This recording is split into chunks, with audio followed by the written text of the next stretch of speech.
네, 손님 오랜만입니다.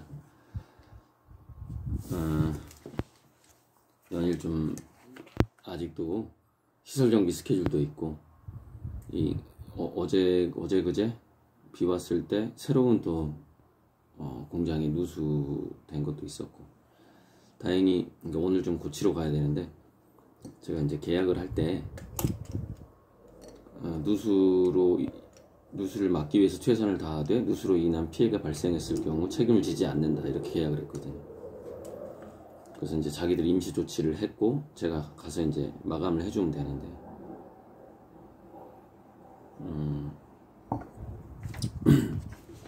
제가 이제 다음 주에 인공지능 4차 산업혁명 관련해서 천안에서 교사 연수가 있어요. 교사들 대상으로 하는 강의이기 때문에 좀 더 이제 준비를 하면서 더 이상 강의를 하지 말까라는 생각도 들었어요. 왜냐면은 이제 강의라는 것은 언어의 세계로 들어와야 되기 때문에 제가 두뇌를 약간 전환해야 되는 그런 측면이 있고, 또 독서를 해야 돼요.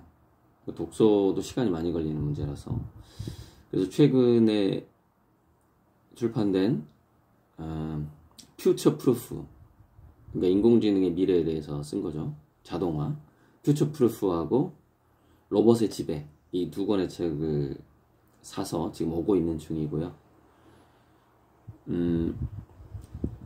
뭐 주말에 휴일에 한글날 전후에 읽어야 되는 책인데, 물론 목차랑 서문을 다 봤기 때문에 어떤 내용인지는 다 이제 느낌이 오죠. 느낌이 오는데, 제가 10년 전부터 강의했던 내용하고 변화가 거의 없다라는 게 더 좀 무서운 부분이다, 이렇게 생각을 해요. 그러니까 어떤 거에 대한 부분이었냐면, 대량 실업에 대한 그 우려가 더 커졌다라고 보여요. 그 새로 나온 책을 읽어보면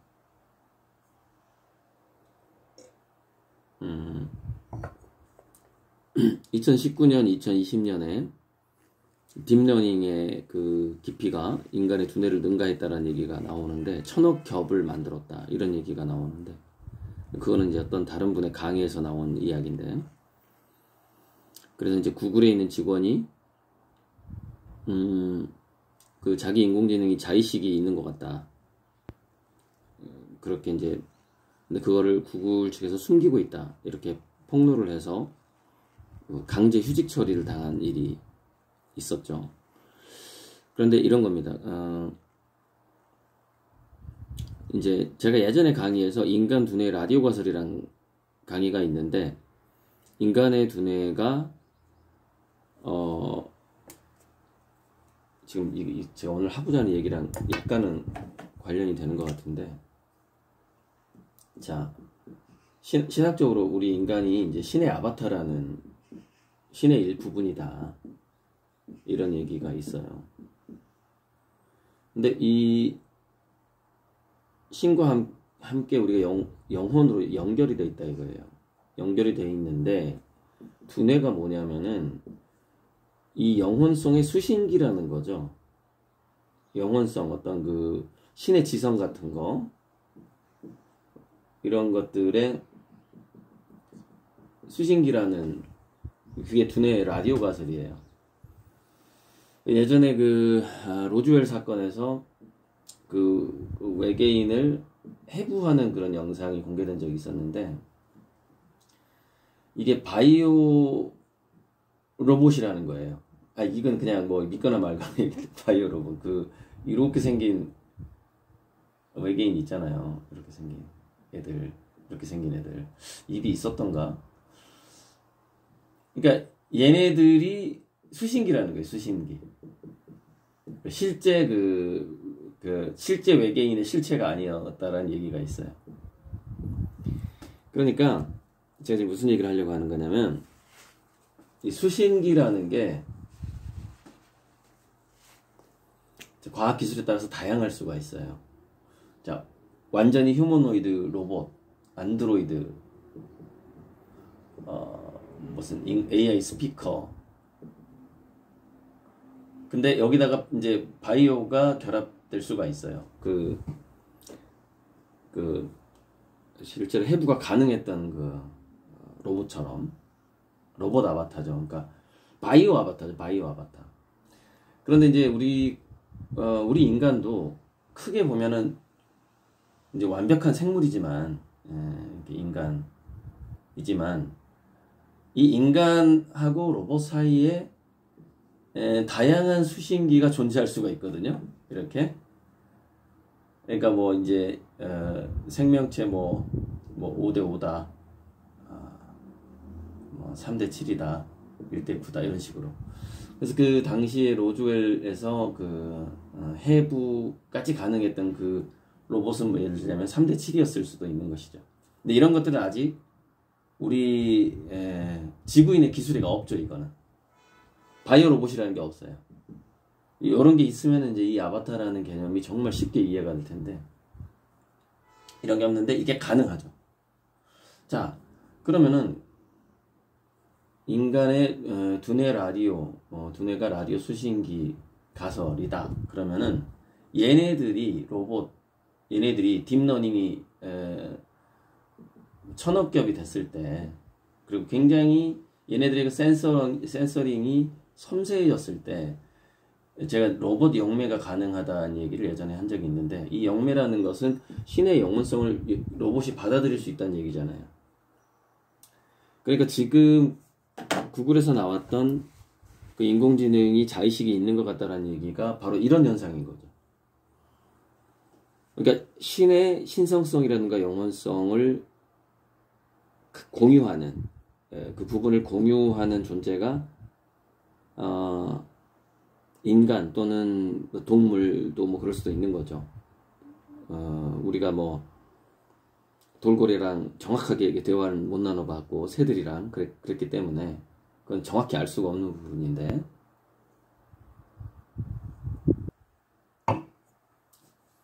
그러니까 만약에 그 구글의 직원의 직감이 맞았다라면은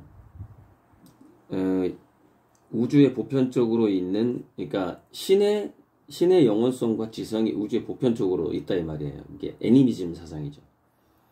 그것을 감지해내는, 그래서 자기가 그것을 수신하는 것만으로 인간이 우리가 어떤 생각을 수신하지만 자기가 생각했다라고 착각하게끔 또 두뇌가 설계가 돼 있다는 거 아닙니까? 그런 얘기가 있어요. 그게 이제 과연 우리가 자유진이 있는가라는 그런 영상에서 제가 한번 얘기한 적이 있는데, 몸이 먼저 결정하고 나서 두뇌가 결정했다라는 착각을 한다라는 그 실험이 있거든요.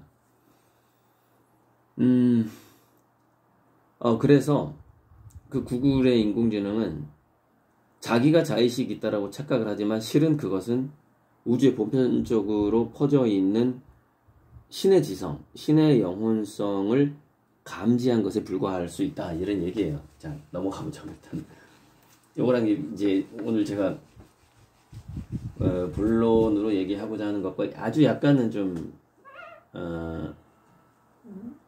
남겨놓게 약간은 관계가 있는 것 같은데,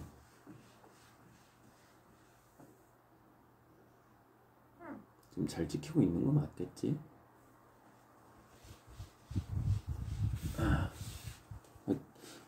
어떨 때 이 폰은 이게 거울 반사처럼 찍히기도 하던데. 넘어가 보죠. 아무튼 이게 뭐 글씨가 반사가 되더라도 이렇게 뒤집어지더라도 이해할 수는 있으니까. 그래서 오늘은 이제 미술사 쪽으로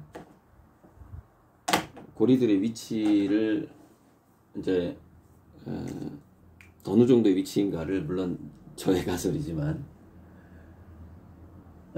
이렇게 보시면 되는데,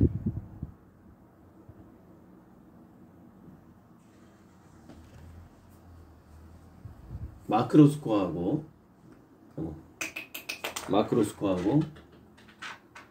바네 뉴먼이라는 뭐 러시아계 미국인인가, 아무튼 둘 다 이 사람 유대인인 것 같고 이 사람 러시아계인 것 같은데.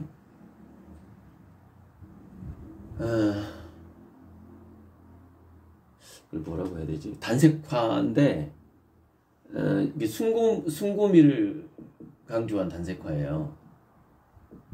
순고미. 그래서 이 바넨 유먼의 그 말이 아주 재밌는데 이 책에 나오는 얘기예요. 미술 진리를 훔치다. 근데 이거 다 읽으면서 좀 하고 싶은데 그 너무 길어지니까 이게 챕터가 4장 챕터 4거든요. 챕터 4. 이렇게 페이지가 많아요. 이걸 지금 제가 제 방식대로 요약을 좀 해보는 건데 지금 읽기에는 좀 너무 긴 느낌이 있어서 요약을 하다 보면 왜곡되는 거 아시죠?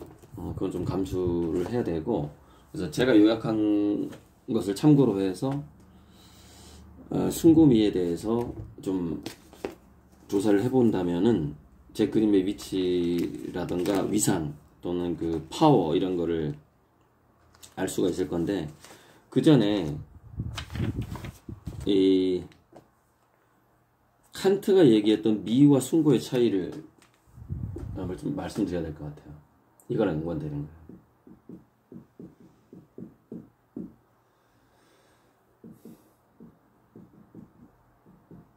자, 미는 그러니까 예술이든 뭐 그러니까 이거는 칸트의 미와 순고는 좀 미술에 잘 어울리는 구분이고요.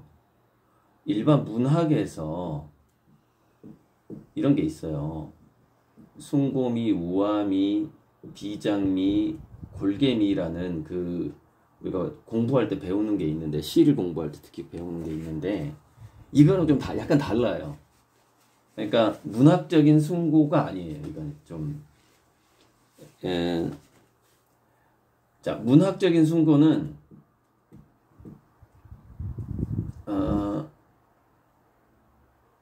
이 고호 이전에 프리드리히라는 화가가 있었어요. 낭만주의. 뭐 바닷가에 수도승이 한 명 서 있다든지 파도 치는데 아주 멋진 신사가 지팡이 짚고 이렇게 바다를 바라보는, 그러니까 자연의 무한함과 위대함을 바라보고 있는, 그것도 한 사람이 바라보고 있는 그런 그림들이에요. 그래서 거기서 이제 그 순고미라는 게 등장을 본격적으로 미술 비평가들한테 등장을 했던 화가인데, 이 칸트가 말했던 순고가 아니에요, 이게. 그리고 이게 이제 그 철학자하고 그 화가를 연결짓는 책인데, 여기서 바넨 유먼이 그 순고미를 그래도 가장 가깝게 근접하게 완성한 화가다라고 주장하는 게 여기 리오타르라는 철학자인데, 그 부분을 찾고 난 다음에 다시. 자, 일단 책에서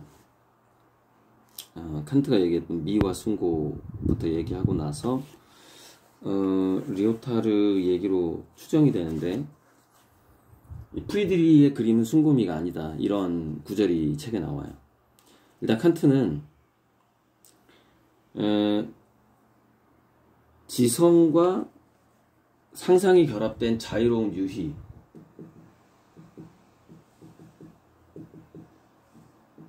여기서 유희라든가 어떤 아름다움이 나타나는 것, 이것을 미라고 불러요.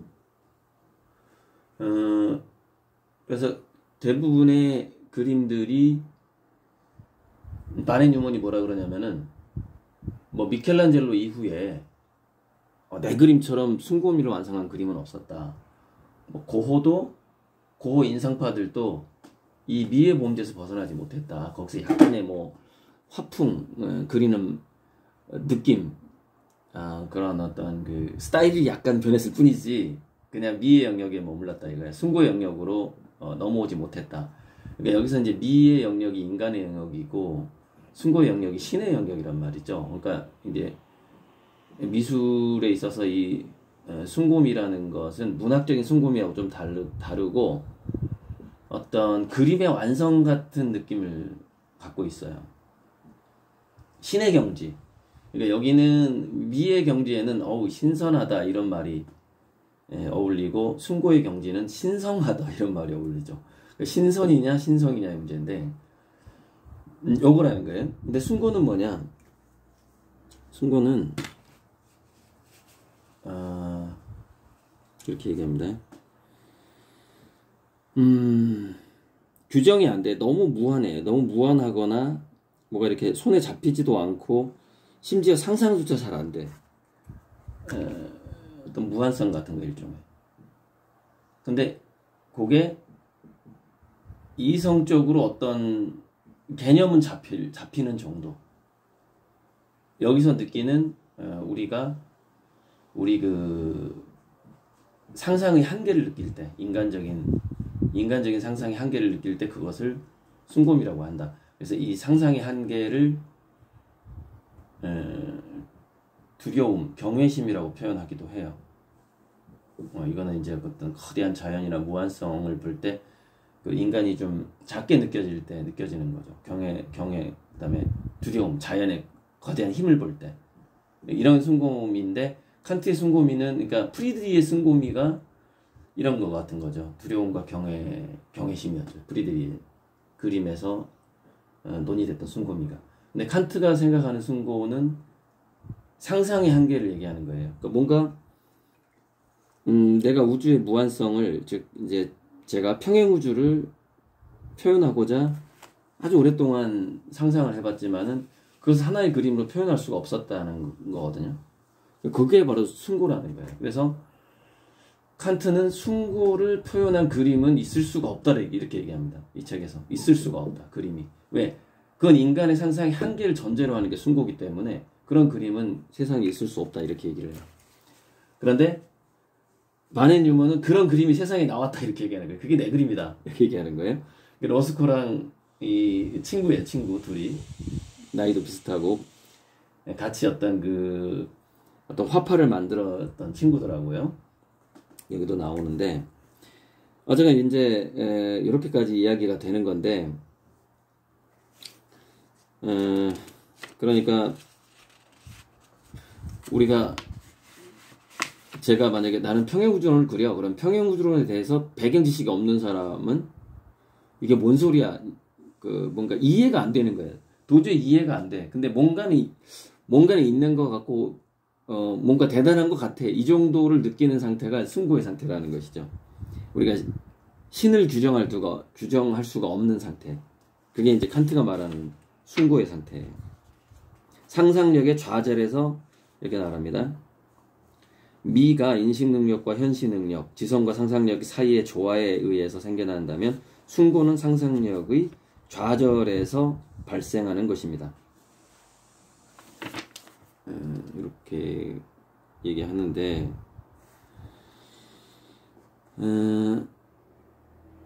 잠깐만요. 프리드리 그림 까는 그 구절이 좀 나올 텐데 리오타르가 한 말이 아니라 칸트가 직접 한 말이네요. 칸트가 프리드리의 그림을 이렇게 까고 있어요.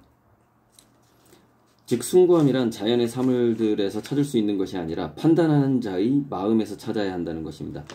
숭고함이라는 건 숭고감이라는 거예요. 그림을 감상하는 자의 마음 속에서 어떤 숭고한 마음, 어떤 감동, 스탕달 신드롬이라던가 눈물이 흐른다거나. 그래서 이 바네 뉴먼하고 마크 로스코의 그림을 볼 때 우는 사람이 가장 많다고 해요. 실제 그 미술관에서 이렇게 조사를 해보면은 그게 이제 숭고미 같은 건데, 그러면서 칸트가 이렇게 얘기해요. 칸트는 거칠고 무질서하게 중첩되어 있는 눈 덮인 산봉우리들을 가진 산악이나 사납게 파도치는 우중충한 바다 따위를 숭고라고 부를 사람은 없다라고 말합니다. 이게 프리드리 그림이에요. 정확히 그걸 까는 거예요. 진정으로 숭고한 것은 그런 자연의 사물들이 아니라 그런 자연의 사물들을 뛰어넘은 인간 이성의 이념입니다. 이렇게 얘기를 하죠. 오직 이념 속에서만 그러니까 철학사상 그런 것 속에서만 숭고를 찾을 수 있다라고 칸트가 얘기를 하는 거예요. 그래서 이제 거기에서 이제 우리가 무한성, 마음의 확장이 일어나고 그것이 이제 거기서 이제 우리가 그 어떤 그 생각에서 감동을 받고 뭐 이러는 건데, 좋아요. 그래서 일단은 넘어가자고요. 넘어가고. 그래서 그 숭고, 무한성이 주는 숭고를 한순간으로 현재화할 수 없다라고 얘기를 하는 거예요. 그래서 뉴먼이 계속해서 Now Here라는 제목을 붙여서 자기 그림에 Now Here를 자꾸 붙여요. 순간, 어떤 한 현시적인 순간, 이걸 자꾸 붙여 우기는 거지. 사실은 자기 그림이 바로 내 그림이 바로 숭고미의 완성이야, 뭐 이런 거 우기는 거예요. 뉴먼 같은 경우에는.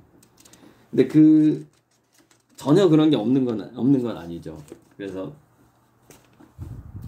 진중권 같은 그 미학 강의에서도 뉴먼의 일자 그림, 이렇게 세로로 있는 이 그림이 바로 하늘과 땅을 이어졌던 우리 그 무당의 무자의 그 세로와 같다, 이런 얘기를 하는 거예요. 그러니까 뉴먼의 그림을 보면은 거의 한 캔버스의 크기가 이제 6m 정도 되는 것 같은데, 높이가 굉장히, 그러니까 사람이 요만해요. 그냥 요만해. 이렇게 올려다 봐야 돼. 그 뉴먼의 그림을 보려면 마치 뭐냐면은 광개토 태왕비가 6m에서 7m 정도 되거든요. 굉장히 큽니다. 그 다음에 피라미드 이집트에 가면 오벨리스크라고 이렇게 있어요. 이걸 보는 것 같은 느낌을 만들었다라는 거예요. 물론 이제 광개토 태왕비 얘기는 안 나오지만 오벨리스크 같은 경우에는 나올 것 같아요. 뉴먼의 그림을 평론가들이 이야기할 때 어떤 그 경외감을 만들었다라는 거죠. 근데 이거는 경외감을 만들었지 실제로 숭고미를 표현한 것까지는 아니죠. 제가 봤을 때는. 왜냐면 그 우주의 무한성이라는 것을 이 그림이 담지를 못했기 때문이에요. 무한성을 느끼고자 하는 염원, 이런 걸 담았다고 봐야죠. 오벨리스크처럼, 무슨 비문이나 비석처럼 그 염원을 담았다라고 봐야죠. 실제 무한성을 한 컷으로 담아내지는 못했죠. 바로 그 실제 무한성을 한 컷으로 담아낸 사람이 바로 저라는 거예요. 그러니까 마크 로스코하고 바넷 뉴먼이 하지 못했던 일을 제가 한 거예요. 제 그림으로. 그래서 앞으로 제가 이제 그려야 될 그림이 여기 뭐 이렇게 쭉 나오는데, 원래 그 신성성이라는 것은 그림으로 표현이 될 수 없기 때문에 10계명에서도 우상을 만들지 말라 그랬고요. 이슬람 쪽에서도 글씨로만 사원을 꾸며요. 어떤 형상이 없어요. 그만큼 뭐냐면은 이 숭고하다라는 것을 이미지화한다는 것은 어려운 일이었다는 거죠. 금기되는 일이었어요. 금기시되는 일이었어요. 그래서 숭고한 분위기를 만들어내죠. 성당 벽화 같은 거, 미켈란젤로 뭐 있죠. 미켈란젤로, 다빈치가 그렸던 그런 성화들, 분위기만 만들어내는 거예요. 근데 그 이후에 바넷 뉴먼의 말이에요. 미켈란젤로 이후에 숭고를 완성한 화가는 단 한 명도 없었다고 얘기하는 거예요. 피카소도 장난쳤고, 고호도 다 장난쳤다 이거야. 디샹도 장난치고, 어떤 새로움을 위한 장난의 재미에 불과했다라고 주장을 합니다. 굉장히 잭슨 폴록이 피카소를 까는 것처럼 바넷 뉴먼은 자기 이전에 모든 화가를 까버려요. 그러니까 다 별거 아니다. 그러니까 니네들은 예술의 경지에 오르지 못했다, 이런 식으로 까버리는 정도의 글들이 나옵니다. 이 책을 읽어보면. 그러니까 어쨌건 마크 로스코하고 바넷 뉴먼 같은 경우에는 지금 거의 이제 1000억대 작가죠. 그 경매에 나가면 이런 그림들이, 그 단색화가 1000억대 팔리는 그런 그림이 됐는데, 그만큼 그 숭고미에 가까이 갔다라고 인정을 받고 있다, 이렇게 봐야 돼요. 인정을 받고 있다. 어쨌건 그래서 이 얘기를 해야 돼. 이 얘기를 해야지. 결론을 짓자면은,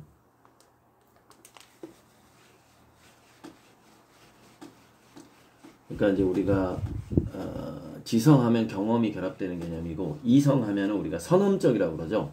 경험이 없어도 우리가 우리 내면의 신성을 갖고 있기 때문에 뭔가를 판단하거나 상상하거나 생각할 수 있다라는 거죠.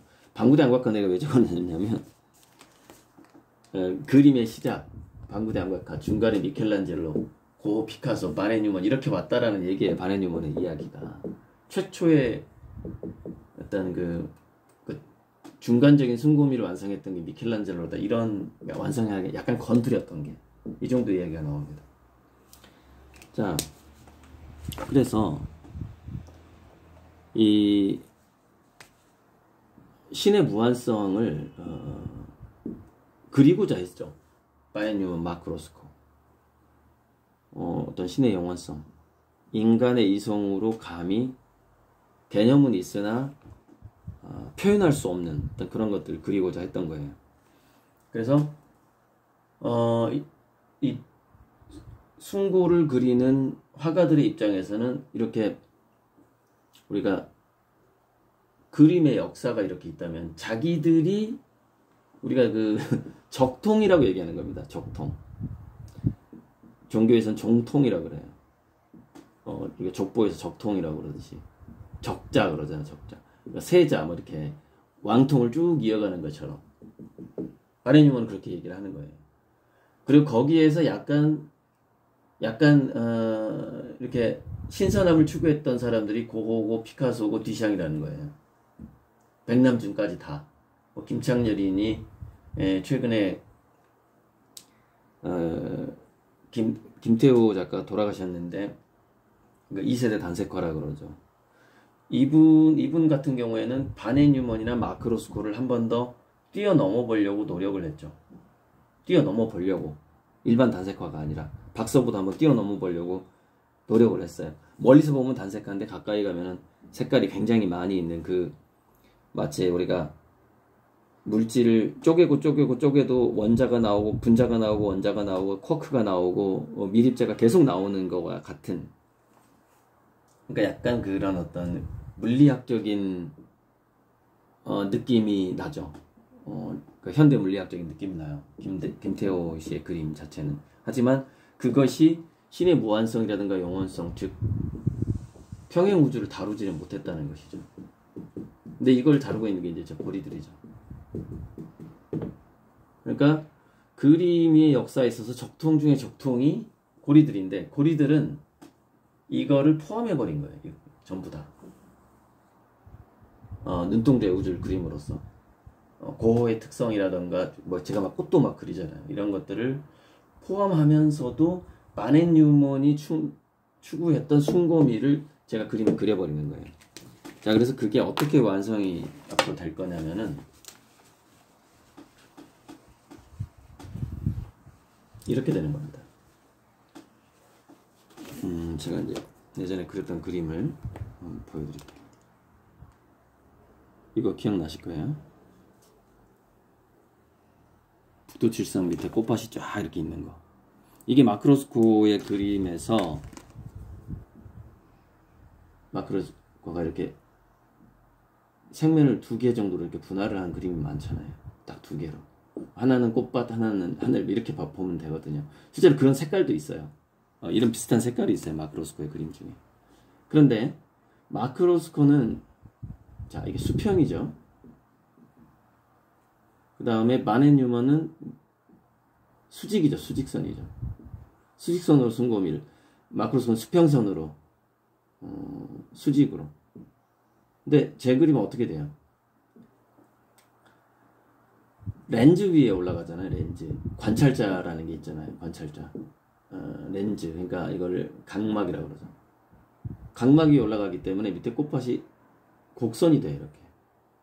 이 수평선이 아니라 곡선이 된단 말이죠. 요게 이제 관찰자 효과.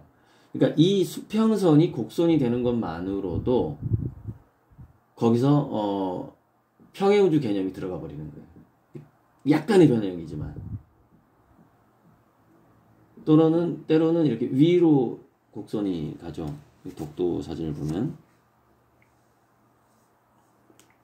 이제 그랬던 그 독도인데 바다가 이렇게 수평선이 위로 이렇게 올라가 있죠. 이렇게 조금 우리 눈동자에서 약간 위쪽에 비치게 되면 이게 수평선이 이렇게 된단 말이죠. 자, 요게 이제 이게 별하고 이게 꽃이다 이거예요. 그럼 이게 좀 단순화되면 어떻게 되겠어요? 마크로스코프 그림이랑 비슷해지긴 하겠죠. 단순화되면. 여기다가 이제 잭슨 폴로우 기법으로 막 꽃을 뿌리고 여기는 막 별을 뿌렸어요, 제가. 그럼 이렇게 되겠죠. 그럼 이건 뭐냐? 바렌 뉴먼의 수직선은 그럼 뭘로 표현되느냐? 여기에 사람이 서 있으면 되는 거예요. 이렇게. 근데 이게 실제로 제가 이거를 그린 적도 있고 이렇게 그리려고 계속 생각하고 있어요, 지금. 이렇게. 요게 이제 바렌 뉴먼의 수직선이고 요게 마크로스코의 수평선이죠. 그런데 이게 곡선인 것만으로 관찰자의 렌즈와 각막을 의미하는 것이죠. 그래서 비로소 눈뜸, 히어 나우가 완성되는 거예요. 히어와 나우. Here and Now가. 바렌 뉴먼이 그렇게 자기 제목에다 달았다는 Here and Now가 눈뜸이라는 개념이 있어야만이 그게 완성이 된다 이 말이에요. Here and Now가. 수직성 그냥 하나 그래가지고 이게 Here and Now야 이렇게 얘기하는데 물론 이게 약간 그 개벽 같은 느낌이 있어요. 쫙 갈라지는 거. 하늘과 땅이 최초에 갈라지는 거. 이걸 개벽이라고 그러잖아요. 개벽의 느낌이 있단 말이죠. 바렌 뉴먼이. 그런데 이 개벽의 느낌이라는 것은 빅뱅이죠. 빅뱅. 하나의 우주의 탄생의 순간을 얘기하는 것이죠. 근데 현존하는 우주의 무한성을 어떻게 표현할 것이냐. 이게 순곰이란 말이죠. 그것을 관찰자 효과, 홍채의 우주로 제가 표현을 하고 있는 거예요. 근데 이게 지금은 좀 이렇게 막 별꽃 언덕도 그리면서 좀 복잡한데 요게 단순해지면 이런 그림이 되는 거예요. 이런 그림이 되는 거죠. 단순해지면. 홍채가 점차 사라지고 별과 꽃만 남는데 단지 수평선이 곡선 형태로 남게 되는 것이죠. 이제 그렇게 이제 제 그림이 진화를 하게 될 건데,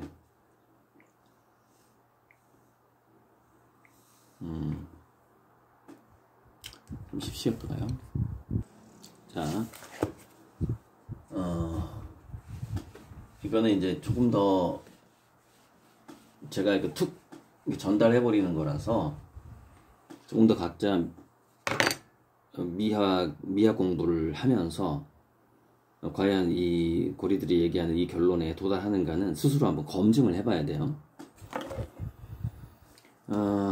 여기서 이제 재밌는 공식성 하나를 말씀드릴게요. 동시성이라고 그러죠.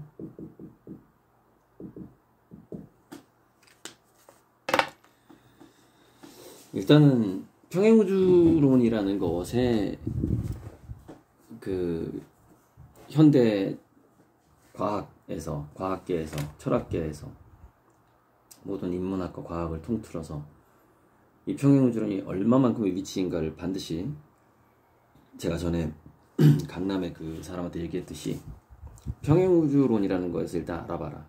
그 힘에 대해서. 두 번째는 그 평행우주론에 대해서 이해가 됐다면은 그것을 고리들만큼 더 잘 표현한 화가가 있는지 다시 한번 두 번째로 알아봐라. 그러고 나서 내 그림에 투자해라 그랬거든요. 그 강남에서 무슨 뭐 그림으로 세금 절약하는 방법 뭐 이런 거 아카데미를 하고 있는 분한테 한 얘기죠, 제가.